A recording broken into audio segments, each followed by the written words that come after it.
ونعوذ بالله من شرور أنفسنا ومن سيئات أعمالنا من يهده الله فلا مضل له ومن يضلل فلا هادي له وأشهد أن لا إله إلا الله وحده لا شريك له وأشهد أن محمدا عبده ورسوله يا أيها الذين آمنوا اتقوا الله حق تقاته ولا تموتن إلا وأنتم مسلمون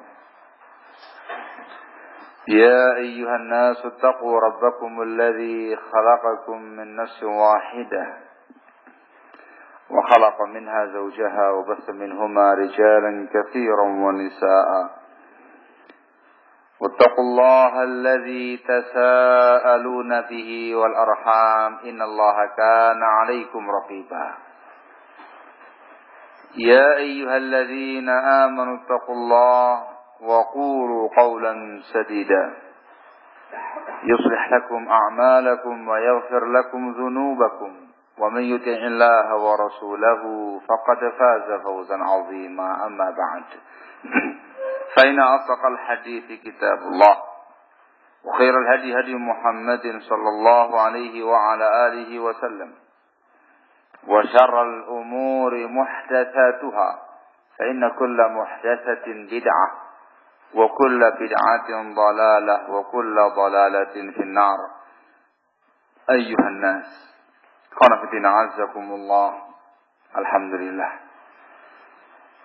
Segala puji bagi Allah Subhanahu wa taala yang memberi kemudahan kepada kita untuk bermajlis di markis ini. Yang sudah lama, cukup lama ya kawan, kita nak kemari. Mudah-mudahan majalis yang akan kita adakan pada markis ini, di tempat ini, menjadi majalis ilmiah, majelis ilmu yang akan diambil daripadanya insyaallah ta'ala berbagai faedah ilmiah yang menambah wawasan keilmuan kita dan menambah semangat kita untuk mengkaji dan mengamalkan ilmu tersebut. Tema majelis kita adalah daurah adab dan akhlak. Masya Allah. Itu merupakan tema yang sangat besar. Suatu pembahasan yang sangat agung. Apalagi yang mengadakannya itu ialah ahli sunnah. Seolah-olah dan seakan-akan menepis anggapan banyak pihak ahli sunnah itu adalah sosok orang yang tidak mengenal akhlak dan adab. Ahli sunnah itu ialah sosok orang-orang yang garang tanpa senyum. Sosok orang-orang yang keras tanpa kompromi. Maka tema-tema seperti ini barakallahu fikum perlu diangkat. Di satu sisi supaya kita memahami bagaimana akhlak wa adabul Islam. Di sisi yang lainnya supaya kita harus memahami pula bahwasanya Ahlussunnah wal Jamaah dakwah mereka adalah dakwah rahmah lil alamin. Dakwah yang betul-betul mengusung dan menjunjung tinggi perkara akhlak wal adab. Di samping juga lebih fokus kepada pembahasan akidah wa tauhid. Juga upaya untuk meluruskan prinsip-prinsip umat dari penyimpangan-penyimpangan yang ada. Qarabtina azzakumullah. Dalam Islam akhlak itu memiliki kedudukan yang sangat tinggi. Yang tidak bisa kita anggap sepele, remeh, dipandang dengan sebelah mata. Pada kesempatan malam hari ini saya hanya ingin mengajak antum membaca beberapa riwayat-riwayat Rasulullah SAW yang menjelaskan kepada kita tentang poin-poin keagungan akhlak dalam Islam. Harapannya supaya kita khususnya Ahlus Sunnati wal Jamaah tidak mengesampingkan bab akhlak. Tidak semata-mata melulu pembahasan akidah wa tauhid, manhaj, mauqif dan segala macamnya. Tapi juga mereka menfokuskan perhatiannya terhadap pembahasan masalah akhlak. Kalau kita melihat sekian dalil-dalil yang ada dalam Alkitab dan Sunnah, bisa kita tarik kesimpulan sekian banyak keutamaan akhlak. Sekian banyak perkara yang menunjukkan agungnya akhlak dalam Islam. Yang pertama, akhlakul karimah itu bagian daripada iman. Bahkan pertanda atau persyaratan sempurnanya iman seseorang. Ciri-ciri sempurnanya iman seseorang itu ialah apabila dia menyempurnakan akhlak. Semakin sempurna akhlaknya, semakin sempurna imannya. Semakin berkurang dan merosot akhlaknya, tanda semakin berkurang keimanannya. Akhlak bagian dari iman dan merupakan tanda kesempurnaan iman. Rasulullah SAW menyebutkan dalam hadisnya yang diriwayatkan oleh Imam Tirmidzi dari sahabat Abu Hurairah radhiyallahu taala anhu wa arda. Rasulullah SAW menyatakan, akmalul mu'minina imanan ahsanuhum khuluqa. Lafaz hadis yang sangat masyhur di telinga kita. Akmalul mu'minina imanan ahsanuhum khuluqa. Mukmin yang paling sempurna imannya adalah mukmin yang paling sempurna akhlaknya, yang paling bagus akhlaknya. Rawahu Tirmidzi wa qala haditsun hasanun sahih. Sehingga jangan dikira yang namanya akhlak itu muamalah biasa. Jangan dikira akhlak itu semata-mata ada biasa, sopan santun, tata krama. Nah, dalam Islam akhlakul karimah itu satu bagian dari iman. Satu bagian dari iman dan merupakan tanda sempurnanya iman seseorang. Tidak mungkin kamu pisahkan antara iman dan akhlak. Satu kesatuan yang menyatu. Satu. Yang kedua, terkait dengan keutamaan akhlak. Akhlak itu barakallahu fikum adalah sebuah amalan yang menyebabkan pelakunya masuk ke dalam surganya Allah Subhanahu wa taala.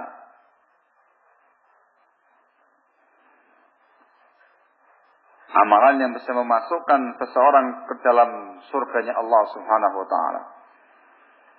Disebutkan di dalam hadis Abu Hurairah juga, riwayat Tirmidzi. Beliau juga mengatakan hadisun hasanun sahih. Bahwasanya Rasulullah SAW pernah ditanya, an aktsari ma yudkhilun nasal jannah. Rasul ditanya tentang amal apakah yang paling banyak memasukkan orang ke dalam surga. Beliau mengatakan taqwallah wa husnul khuluq. Bertakwa kepada Allah. Itu dia dengan Allah. Hablum minallah. Wa husnul khuluq, dan akhlak yang baik. Hablum minan nas. Itu yang memasukkan orang ke dalam surga. Hubungan dia bagus dengan Allah dengan takwa. Hubungan dia bagus dengan sesama dengan akhlakul karimah. Bahkan Bahkan dalam riwayat yang lain Rasulullah SAW menjamin orang-orang yang bagus akhlaknya dengan rumah di surga yang paling tinggi. Jadi bukan semata-mata sebab masuk surga. Masuk surga bahkan mendapatkan tempat yang paling tinggi dalam surga. Dengan akhlak. Itu disebutkan dalam hadis Abu Umamah Al-Bahili radhiyallahu ta'ala anhu wa arda. Rasulullah alaihi salatu wassalam pernah menyatakan, "Ana za'imun bi baitin fi rabadil jannah liman tarakal mira'a wa in kana muhiqqa. Wa bi baitin fi wasatil jannah liman tarakal kadhib wa in kana maziha. Wa bi baitin fi a'lal jannah liman hasuna khuluquh." Rawahu Abu Dawud bi isnadin sahih. Artinya, katanya Rasulullah SAW, aku menjamin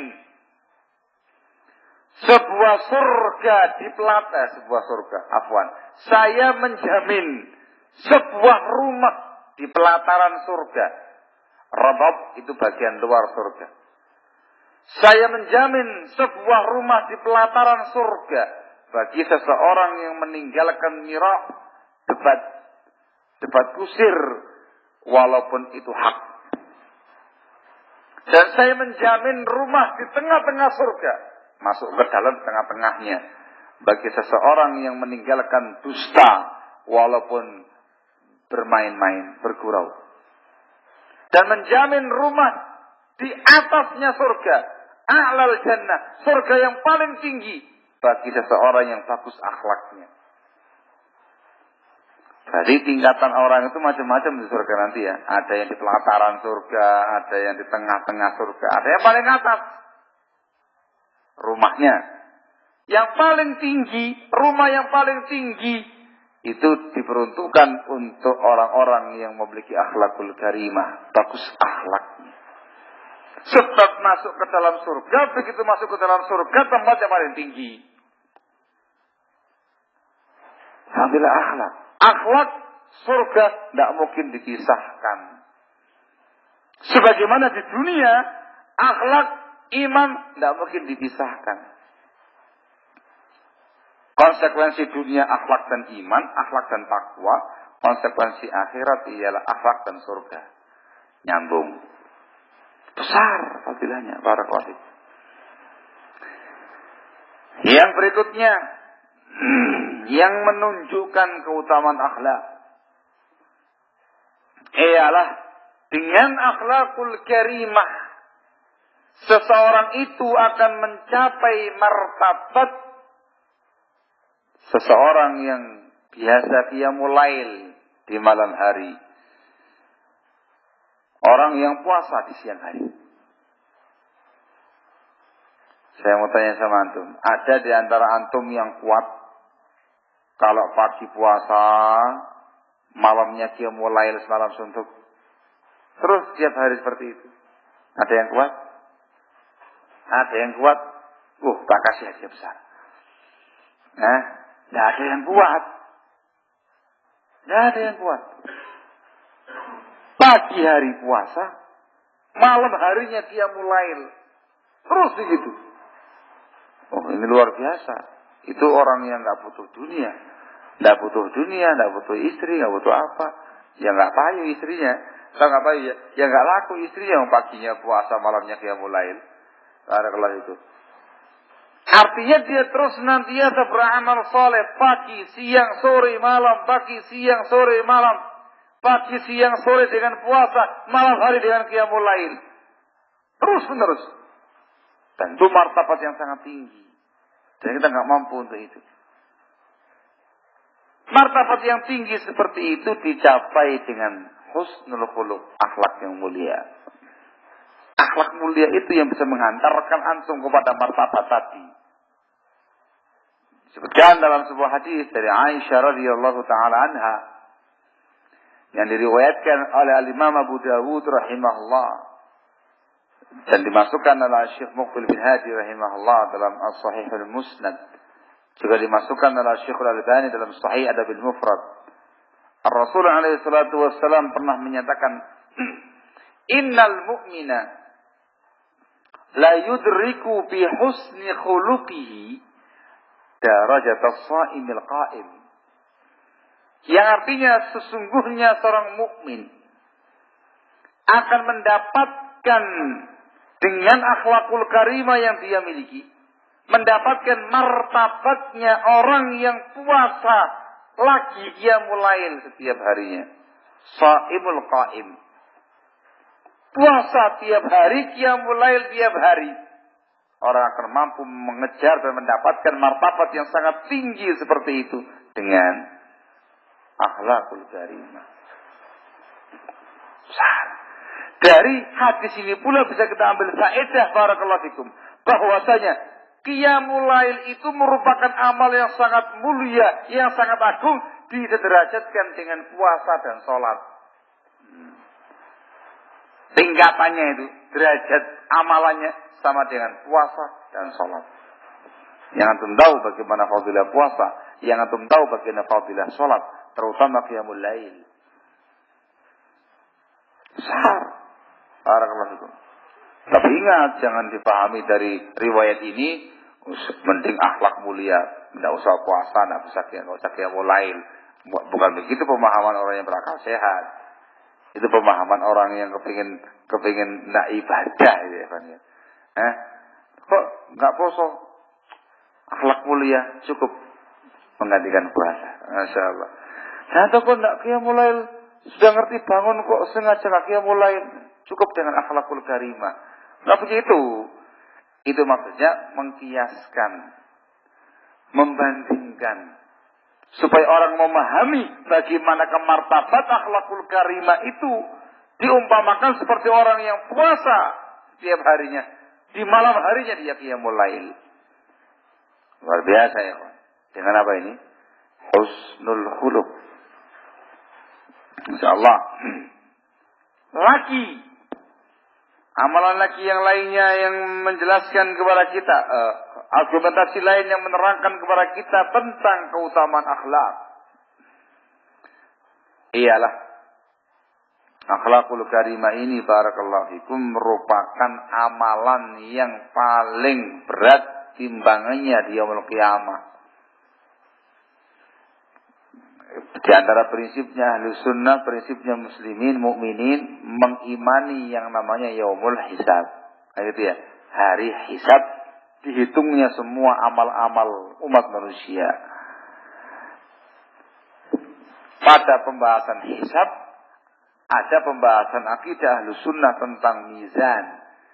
Adanya timbangan untuk menghitung dan menimbang amal-amal kebajikan. Amal kebajikan, amal keburukan semua ditimbang. Ditimbang amalnya, ditimbang catatan amalnya, ditimbang orangnya. Itu dalam pembahasan akidah, tiga-tiganya. Yang ditimbang itu orangnya, amalannya, buku amalnya. Mizan itu memiliki kifatani walisan. Punya dua kifah dan punya lisan. Kifah itu dua anak timbangan, yang dua begini. Dan memiliki lesan. Sebagian pihak memahami lesan yang kayak kita ini. Yang dimaksud dengan lisan, lisanul mizan, itu bukan lidah. Tapi bagian tengahnya itu. Tengah untuk mengukur, menyamakan antara dua anak timbangan, kanan dan kirinya. Jadi bukan lisanul syarihah, bukan lesan anggota tubuh. Tapi lesan timbangan. Barakallahu. Jadi paham ya? Nanti akan ditimbang amal baik, amal buruk. Yang satu amal baik, yang satu amal buruk. Mana yang lebih berat? Kalau amal baiknya lebih berat, itu orang yang berbahagia. Kalau amal buruknya yang lebih berat, itu orang yang sengsara. Gitu ya. Disebutkan dalam sebuah riwayat, akhlakul karimah yang dimiliki seseorang dalam kehidupan kesehariannya, itu ternyata menjadi amal kebaikan yang memberatkan timbangan amal baiknya itu. Akhlakul Disebutkan dalam hadis itu. Hadis yang diriwayatkan oleh sahabat yang mulia Abu Darda radhiyallahu taala anhu, rawahu Tirmizi. At-Tirmizi mengatakan hadisun hasanun sahih. Ar-Rasulullah alaihi salatu wasallam pernah menyatakan, "Ma min syai'in aqalu fi mizanil mu'mini yaumal qiyamah min husnil khuluq." Al-hadis, yang artinya tidak ada sesuatu pun, ma min syai'in, mana dia, tidak ada, min syai'in, syai'un itu sesuatu yang sangat umum. Sebelum kata-kata syai'un dikasih huruf jermin. Huruf jermin jatuh setelah kata-kata manafi. Itu mengandung takkidul umum, penekanan keumuman lafaz tadi. Kata-kata syai'un, sesuatu, itu dalam usul fiqh amul umum, lafaz yang paling umum, mencakup semua hal, itu kata syai'un, sesuatu. Paham ya?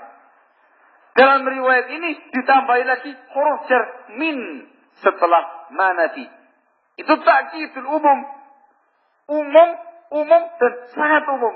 Begitu penekanannya. Tidak ada sesuatu pun yang lebih memberatkan timbangan seorang mukmin di yaumul qiyamah nanti melebihi husnul khuluq, akhlak yang mulia. Begitu. Maknanya barakallahu fikum, sekian banyak amal soleh. Sekian banyak amal soleh. Apapun bentuk amal tadi itu. Itu kan amalan-amalan yang memberatkan timbangan. Kan semua amal kebaikan memberatkan timbangan kebaikan kita. Semua amal tadi dibandingkan dengan akhlakul karimah kalah. Akhlakul karimah ini paling berat bobotnya nanti di mizan, di timbangan yaumul qiyamah. Mengalahkan semuanya.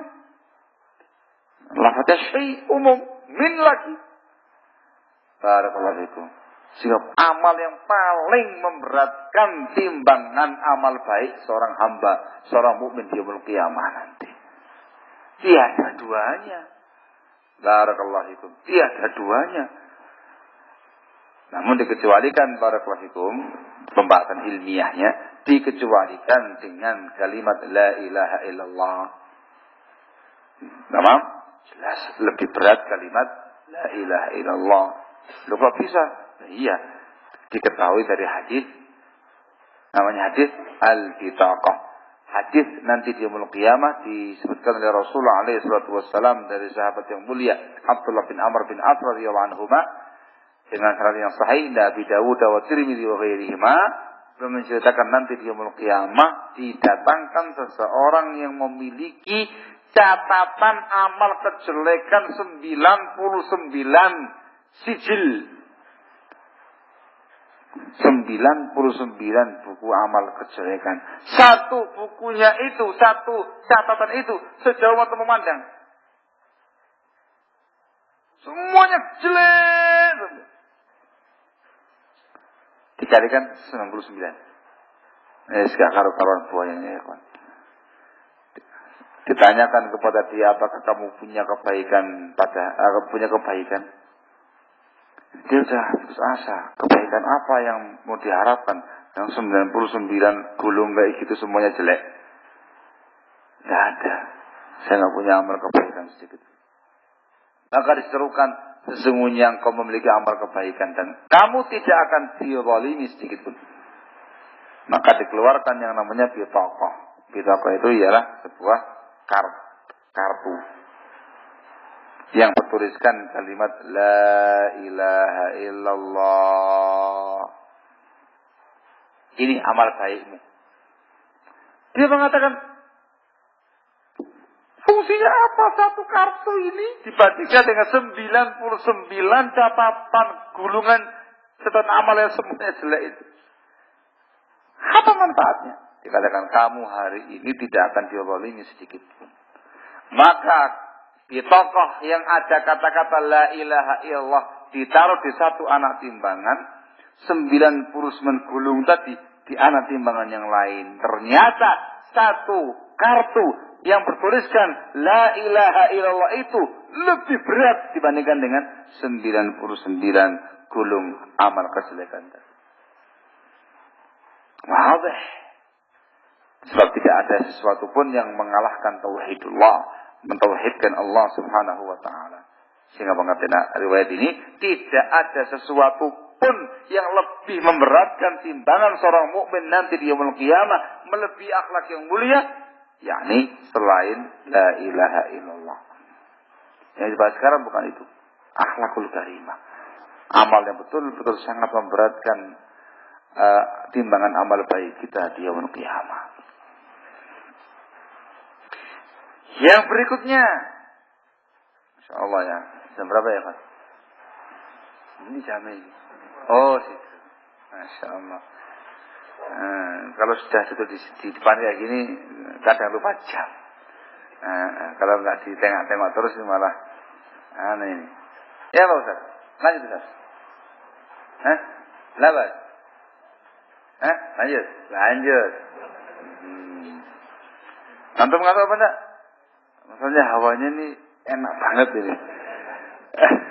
Malam hari hujan rintik-rintik begitu ya, sepoi-sepoi angin dingin-dingin menusuk. Rasanya itu sudah pengen tidur aja gitu ya. Masya Allah. Baik. Lagi di antara hal yang menunjukkan fadilah dan keutamaan besar akhlakul karimah. Akhlakul karimah barakallahu fikum merupakan akhlaknya para anbiya wal mursalin. Akhlaknya para anbiya wal mursalin, khususnya Nabi kita Muhammad alaihi salatu wassalam. Apa ayatnya? Ayat yang menjelaskan bahwasanya Rasulullah alaihi salatu wassalam memiliki akhlak yang sangat mulia, sangat agung. Apa ayatnya? Oleh atau apa ayatnya? Ayat Quran yang menjelaskan bahwasanya Rasul alaihi salatu wassalam memiliki akhlak yang sangat agung, yang sangat mulia. Iya. Apa ayatnya?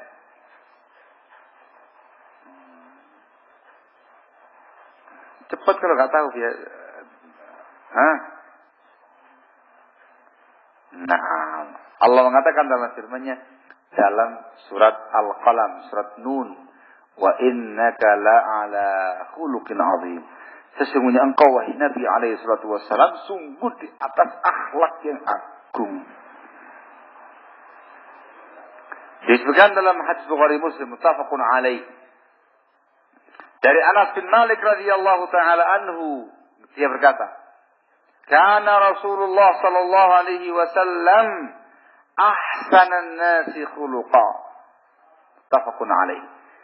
Rasulullah alaihi salatu wassalam adalah orang yang paling baik akhlaknya. Itu rasanya. Sesuai dengan ayat tadi. Menunjukkan bahwasanya akhlakul karimah merupakan sifatnya para anbiya wal mursalin. Qaidahnya. Sebuah akhlak kalau dimiliki oleh para anbiya wal mursalin, pertanda akhlak itu adalah akhlak. Apa nih Pak? Lagi kaitannya. Sebuah sifat, gitu ya. Sebuah perangai kalau dimiliki oleh para anbiya wal mursalin, itu pertanda bahwasanya sifat itu, perangai itu perkara yang sangat mulia. Karena terdapat pada orang yang sangat mulia, Nabi dan Rasul. Maka ketika disebutkan akhlakul karimah itu merupakan sifatnya Nabi alaihi salatu wassalam, itu pertanda bahwasanya akhlakul karimah amalan yang sangat mulia, yang sangat afdal. Itu kaidah secara umum, baik itu akhlak ataupun sifat-sifat yang lain, perangai-perangai yang lain, amal-amal yang lain. Ketika disematkan kepada Nabi dan Rasul sebagai sifatnya Rasul, sebagai amalnya Rasul, pertanda yang paling afdal bagi beliau. Kaidah. Akhlak termasuk di dalamnya. Bahkan akhlakul karimah ini barakallahu fikum merupakan salah satu misi dakwah beliau alaihi salatu wassalam. Hak.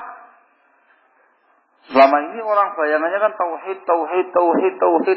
Naam, tauhid yang paling pertama. Tapi ingat, Rasulullah alaihi salatu wassalam mengiringinya dengan akhlakul karimah. Dakwah tauhid dan dakwah akhlak. Dakwah tauhid sekaligus dakwah akhlak. Itu Rasul. Dalilnya mana? Hadis Abu Hurairah radhiyallahu taala anhu wa ardhah, rawahu Ahmad wa ghairuhu bi isnadin hasan. Disebutkan dalam Sahih Musnad al-Syamukh bin Hadi rahimahullah, kata Rasulullah alaihi salatu wassalam, "Innama bu'ithtu liutammima salihal akhlaq." Dengan lafaz seperti ini. Innama bu'ithtu liutammima salihal akhlaq. Sesungguhnya aku diutus hanyalah, ada kata-kata hanyalah pembatasan. Ada kata-kata innama. Innama itu dalam ilmu grammar Arabiknya gitu ya. Dan dalam ilmu bahasa Arabnya merupakan adatul hasrin, pembatasan. Hanyalah aku diutus oleh Allah untuk menyempurnakan salihul akhlak, akhlak yang saleh. Menunjukkan apa ya, Pak? Pembahasan akhlakul karimah itu memiliki porsi yang cukup besar dalam misi Nabi ini. Sallallahu alaihi wasallam. Hanya untuk itu. Yakni bergandengan dengan tauhid. Tauhid wal aqidah, akhlakul karimah. Argumentasi yang lainnya ialah hadis Ibnu Abbas radhiyallahu taala anhuma fi sahih dalam Bukhari Muslim, pada kisah Rasulullah alaihi salatu wasallam memberikan surat dakwah kepada Azimur Rum, penguasa Romawi Heraklius. Surat yang isinya dakwah kepada Islam. Ketika diterima, maka dia memerintahkan para pasukannya untuk mencari orang-orang Arab di wilayah Syam ketika itu. Ternyata didapati ketika itu rombongan dagang yang dipimpin oleh Abu Sufyan, Sakhr bin Harb, yang waktu itu masih kafir, radhiyallahu taala anhu wa arba. Masih sampai itu ya Pak. Dimasukkan dalam ruangan khusus, bertemu dengan raja, dengan tarjamah ya. Ada penerjemah. Dimasukkan, mau ditanya oleh raja tentang nabi yang diutus di kalangan bahasa Arab itu. Diminta untuk jujur. Abu Sufyan paling depan, di belakangnya itu ialah orang-orang atau rombongan dagangnya. Dikasih diwanti-wanti. Kalau orang yang di depan itu dusta, katakan dusta. Kalau jujur, katakan jujur. Ini di hadapan ruangan khusus raja. Katanya Abu Sufyan, demi Allah kalau seandainya dusta itu bukan akhlaknya para budak, aku akan dusta ketika itu. Musuh besarnya ketika itu. Ditanya tentang Rasul, musuh besar beliau ketika itu. Kalau seandainya budak, kalau seandainya dusta itu bukan akhlaknya para budak, saya akan dusta ketika itu. Tapi berhubung nggak mau jadi budak, itu akhlaknya para budak ya, akhirnya jujur. Bayangkan orang musyrik kafir mementingkan kejujuran dan anti akhlak budak. Orang sekarang Muslim dusta terus ini, memiliki akhlaknya para budak. Al-muhim, di antara yang ditanyakan oleh Heraklius kepada Abu Sufyan ketika itu ialah wa madza ya'murukum. Wa madza ya'murukum? Apa yang diperintahkan laki-laki ini kepada kalian? Apa yang dia serukan? Apa yang dia dakwahkan? Katanya Abu Sufyan, kana ya'muruna an na'budallaha wahdah wa nadhara ma kana ya'budu aba'una. Laki-laki ini memerintahkan kita untuk beribadah hanya kepada Allah semata dan meninggalkan segala sesuatu yang disembah oleh moyang-moyang kami. Tidak berhenti sampai situ.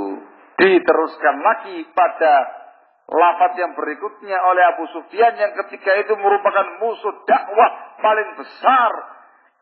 Sekaligus sebagai pengakuan seorang musuh. Pengakuan seorang musuh. Wa kana ya'muruna bis-sidqi was-silati wal-'afaf. Dan orang ini pun juga memerintahkan kami untuk jujur dalam berucap, untuk menyambung kefamilian, silaturahim, wal-'afaf, dan menjaga kehormatan diri. Syahidnya kita ialah pernyataan Abu Sufyan yang merupakan musuh besar dakwah ketika itu, sedengkotnya kaum kufar ketika itu mengakui di hadapan Azimur Rum bahwasanya dakwah Nabi kita Muhammad alaihi salatu wassalam tidak semata-mata dakwah tauhid, tetapi juga dakwah akhlak. Kejujuran itu merupakan bagian akhlak. Silaturahim itu merupakan bagian daripada akhlak. Al-iffah, menjaga kehormatan diri, satu bagian daripada akhlak. Itu di awal-awal dakwahnya Rasul ketika masih di Mekah. Di kalangan kaum Quraisy. Diakui sendiri oleh tokoh kufar ketika itu. Itu menunjukkan akhlakul karimah itu memiliki kedudukan yang sangat tinggi, porsi yang cukup besar dalam dakwah Nabi kita Muhammad alaihi salatu wassalam. Tauhidan wa akhlaqa, tauhid dan akhlak. Kalau boleh menggunakan bahasa mantan pakde kita, gitu ya, bahasanya dakwah itu harus gradual. Apa artinya gradual ya? Saya juga ini gradual lagi. Maksudnya itu jangan sebagian-sebagian, harus gelondongan gitu seluruhnya. Jangan fokus satu saja, akidah saja. Itu tidak gradual. Akidah juga menyampaikan pembahasan masalah akhlak. Naam wa ni'ma ma qulta. Itu pernyataan yang sangat sahih. Memang dakwah Rasulullah SAW itu dakwah yang menyeluruh, dakwah tauhid dan dakwah akhlak. Itu di awal-awal Islam. Cuman kalimat tadi jadi salah ketika menuding ahlu sunnah hanya fokus dakwah tauhid tanpa dakwah akhlak. Gitu ya, Pak. Itu salahnya dia. Dia menyatakan merasa bersalah mendidik para murid-muridnya dulu. Kenapa kok saya dulu menyampaikan kepada murid-muridnya tidak gradual? Fokusnya pada tauhid akidah, akhirnya jadinya begini. Murid-murid saya itu hanya fokus dalam pembahasan akidah, tauhid, tidak menyentuh sisi akhlakul karimah. Kurang gradual. Maka pada masa perenungannya ketika itu, maka dia berupaya untuk menggradualkan dakwah dia. Para kelas itu, maka di samping dia menyampaikan dakwah tauhid, maka dia menonjolkan dakwah akhlakul karimah, kelembutan. Masya Allah.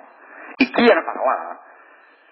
Siapa bilang, Pak D, kita orang udah ada dakwah akhlakul karimah? Siapa bilang? Sebelum Anda mengajarkan dakwah gradual ini, sudah gradual dulu kita orang ini. Sebelum Anda sadar dalam perenungan Anda, sudah sadar duluan murid-murid Anda itu. Tidak semata-mata tauhidul akidah, tapi juga pembahasan masalah akhlakul karimah. Barakallahu itu. Ya, sedikit maklumat. Barakallahu itu. Gitu ya. Nah, intinya dakwatul akhlak wal adab itu merupakan dakwah yang sangat penting pada misi dakwah Nabi kita Muhammad alaihi wasallam, bergandengan erat. Dakwah akidah wa tauhid juga dakwah adab wal akhlak di awal-awal dakwahnya. Luar biasa. Itulah akhlakul karimah. Jam 5 ya kan, luar biasa. Cukup. Padahal masih ada lagi yang lain ini. Terakhir. Terakhir. Di antara fadilah akhlaknya ikhwan, akhlakul karimah itu merupakan tolak ukur untuk menilai siapa yang terbaik dari kalangan kaum muslimin. Muslim itu apa? Ingat-ingat ya. Ada muslim soleh, ada toleh, ada muslim baik, ada yang enggak baik. Muslim yang baik itu ada yang terbaik, the best of muslim, gitu ya. Muslim yang terbaik, yang mumtaz, gitu ya. Ada yang sedang, ada yang di bawahnya lagi. Tolak ukur untuk menilai muslim itu yang terbaik, mumtaz, gitu ya, adalah akhlakul karimah. Yang terbaik akhlaknya, maka dialah muslim yang terbaik di mata Allah. Tolak ukurnya adalah akhlak. Disebutkan dalam sebuah hadis yang diriwayatkan oleh Al-Bukhari wa Muslim dari sahabat yang mulia Abdullah bin Amr bin As radhiyallahu taala anhuma, Rasulullah alaihi salatu wasallam bersabda, "Inna min khiyarikum ahsanakum akhlaqa." Inna min khiyarikum ahsanakum akhlaqa. Sesungguhnya termasuk yang terbaik di antara kalian.